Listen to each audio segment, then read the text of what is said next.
Commissioner సంతకాన్ని forgery చేసిన వారి మీద చర్యలు తీసుకోవాలని సిపిఐ నగర కార్యదర్శి అరకల సాయి అన్నారు. నెల్లూరులో వారు మీడియా సమావేశాన్ని నిర్వహించారు. ఈ సందర్భంగా వారు మీడియాతో మాట్లాడుతూ ఈ ఫోర్జరీ సంతకంపై త్వరలో చర్యలు తీసుకోకపోతే భారత కమ్యూనిస్ట్ పార్టీ సిపిఐ పోరాటాల ద్వారా న్యాయపరంగానూ ఈ చర్యలను బహిర్గతం చేసి ప్రజాధనాన్ని దుర్వినియోగం కాకుండా ఎప్పటికప్పుడు ముందుంటామని తెలియజేశారు.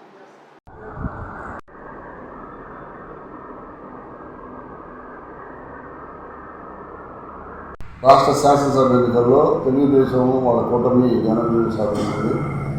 చంద్రబాబు నాయుడు గారికి, రాష్ట్ర ముఖ్యమంత్రి, ఆయన మంత్రివర్గ సహచరులకి, గెలిచిన ఎమ్మెల్యేలు అన్ని పార్టీల వాళ్ళు కూడా భారత కమ్యూనిస్ట్ పార్టీ తరఫున నగర సమితి తరఫున శుభాకాంక్షలు తెలియజేస్తా ఉన్నాం. రాక్షస పాలన అంతమొందిస్తామని చెప్పని జగన్మోహన్ రెడ్డి ప్రభుత్వాన్ని గద్దెదించి అత్యధిక మెజార్టీతో తిరిగి అధికారంలోకి వచ్చిన చంద్రబాబు నాయుడు గారు ప్రతిపక్ష నాయకుల మీద దౌర్జన్యాలు కాకుండా, కక్ష సాధింపు చర్యలు కాకుండా ప్రజలకు ఇచ్చిన హామీలని, సూపర్ 6 పేరుతో ప్రజలకు ఇచ్చిన హామీలని ఖచ్చితంగా నెరవేరుస్తాడని చెప్పని చిత్తశుద్ధితో మేము భావిస్తూ ఉన్నాం. అదేవిధంగా ఇటీవల ఈ నెల 10వ తారీఖున ఏబిఎన్లో అంటే ఆంధ్రజ్యోతి పత్రికలో ఒక వార్త, ఎన్నికల రిజల్ట్ అయిపోయిన వెంటనే బయటకు వచ్చింది. అది నెల్లూరు మున్సిపల్ కార్పొరేషన్లో జరిగిన అవకతవకలు, అక్రమాలు వాటిని చాటుతూ ఉంది. మున్సిపల్ కమిషనర్ సంతకాన్ని ఫోర్జరీ చేసి దాదాపు 70కి పైగా భవనాలకి ఫోర్జరీ సంతకాలతో అప్రూవల్, అదేవిధంగా ఫోర్జరీ సంతకాలతో ఆ యొక్క తనఖా, ఏ భవనాన్ని కడితే 10%, ఒక భవనంలో 10% కన్స్ట్రక్షన్ కట్టడంలో 10% మున్సిపాలిటీ కార్పొరేషన్కి తనఖా చేయాల్సి ఉంటుంది.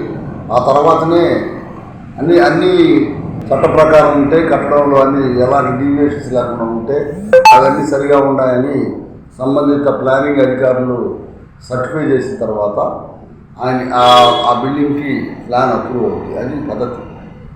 అప్రూవ్ అయిన తర్వాత ఈ యొక్క తనఖాని దాంట్లో నుంచి డిశ్చార్జ్, అంటే దాన్ని రిడీమ్ చేసుకొని ఆ తనఖాని విడిపించుకుంటే వాళ్ళు, ఆ బిల్డింగ్ హక్కుదారులు, యజమానులు వాళ్ళు లోన్ తీసుకోవడానికి అవకాశం ఉంటుంది.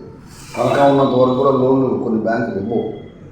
కాబట్టి ఈ పరిస్థితుల్లో తనఖా బిల్డింగ్ సరిగా కట్టినట్టు, చట్ట ప్రకారం కట్టినట్టు, అన్ని నిబంధనలు పాటించినట్టు ప్లాన్ పెట్టి, ఆ ప్లాన్ ప్రకారం ఉందని చెప్పని పెట్టి కమిషనర్ సంతకాలతో ఫోర్జరీ చేసి ఆ తనఖాని విడిపించుకున్నట్టుగా ఈ విధంగా 70 భవనాలు పైగా ఈ విధంగా జరిగినట్టుగా పత్రికలో వచ్చింది. ఒక మున్సిపల్ కార్పొరేషన్ అధికారి, ఐఏఎస్ క్యాడర్ ఉండే అధికారి సంతకం, ఎవరు సంతకం పూర్తి చేసిన తప్పే. ఐఏఎస్ క్యాడర్ అధికారి సంతకం ఫోర్జరీ చేస్తే ఈ రోజు వరకు కూడా ఆ సంబంధిత అధికారి, అయ్యా నా సంతకం ఫోర్జరీ జరిగింది, ఇది నేను సంతకాలు కట్టలేదు, ఈ అప్రూవల్స్ అన్నీ కూడా ఇది ఫోర్జరీ జరిగిందని చెప్పని ఒక పోలీస్ కంప్లైంట్ ఇవ్వకపోవడం మాత్రం ఇది నిజంగా ఆ అధికారుల మీద, ఆ అధికారుల ఉదాసీన వైఖరి కానివ్వండి, లేదంటే ఆ అధికారుల మీద రాజకీయ ఒత్తిడి ఏదైనా ఉందేమో కానీ ఇది చేయకపోవడం మాత్రం, ఫిర్యాదు చేయకపోవడం మాత్రం అది ఖచ్చితంగా తప్పు.